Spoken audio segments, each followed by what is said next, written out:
Hey folks, welcome back to another video. In the previous video, we saw how conversation analytics can basically replace dashboards using the Google Trends data agent. Now that was basically already a pre-built agent and that was already covered in a Google Code Lab. If you'd like to check out that Code Lab, the link is available in the description. But what if you want to create your own data agent from scratch? In this video, I'm going to be showing you exactly how to do that by showing you to how you can connect your database, and we'll be using system instructions to basically control exactly how the agent behaves. So let's get started. All right, now to replicate a real world scenario, I'm going to be using the Look e-commerce dataset.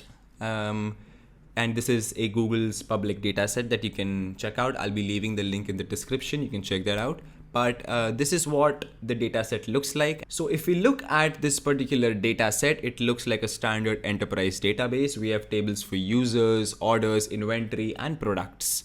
So we're going to be looking at the products database for a second, and this is what it basically looks like. We have cost, retail price, brand, department, and more.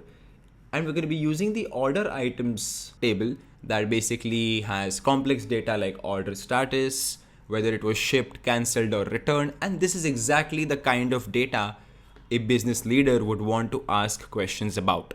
So what we're going to be doing here is coming back to our agent catalog. So we're going to go ahead and click on new agent. And the first thing that you have to do when you come into your editor is give the agent a name, which in this case is going to look at e-commerce exec assistant. Once you're done with the naming, the next step would be to give this agent a description, and you can see it automatically updates in the preview section here. So remember, there are two parts to it where this is the part where you add your details, structures, and other stuff. And on this side, you can preview, you can chat, you can test, and stuff like that. So the next thing that we're going to be doing here is adding our knowledge sources, because we need to tell where the data is located and what data it's allowed to look at. So I'm going to click on add source here. And the first thing that I'm going to be doing here is searching for this public data set that says the Look e-commerce. And I can see that the data set has come in, and I'm going to be selecting the following two tables. That's going to be products and order items. That's going to be here. And you can see they automatically come up here. And once you're done with this, you can just go ahead and click on add. And in a couple of seconds, these tables will be added there. So by explicitly linking this, we guarantee that the AI will only use these specific data tables to answer our questions. So the agent's connected now, and we can just ask it a simple question for us to get started and just see what happens out of the box. So I'm just going to put in a simple question that says, what is the retail price of the most expensive product? I'm going to make this too fast, and I'm going to click on send. And here you can see on successful execution, without us even writing a single line of code, it doesn't just give me a raw number, it identifies the two exact products that are tied at $9.99. It generates a clean table, and it even automatically generates a bulleted list of insights about our pricing caps and the top categories. It is already incredibly smart, but what if we want to change its persona? This brings us to the secret sauce of this system, that is the system instructions. And this is how you basically mold the AI to fit your specific department.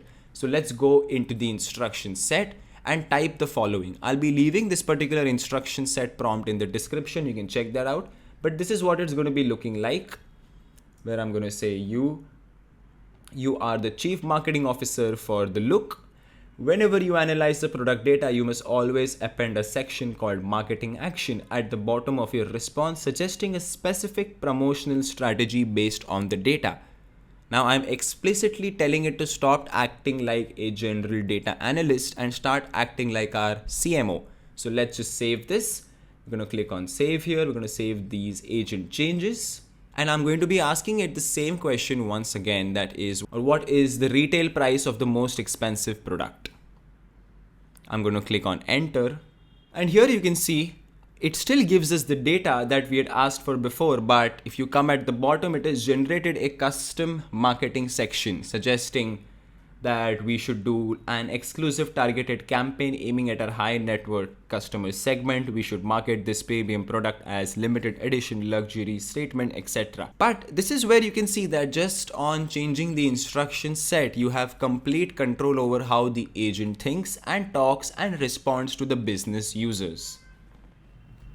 And there you have it. We built a data agent that connected to realistic e-commerce data, and it use system instructions to make it act like a professional analyst. But what happens if your business has custom definitions? Maybe profit means retail price minus cost minus shipping to your specific finance team.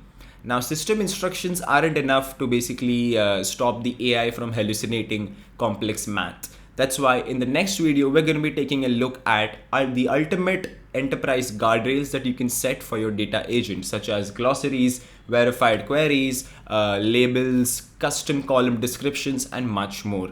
I'll be leaving all the resources in the description. You can check that out. If you like this video, then don't forget to like, share, and for more content, hit the subscribe button. I'll see you in the next one.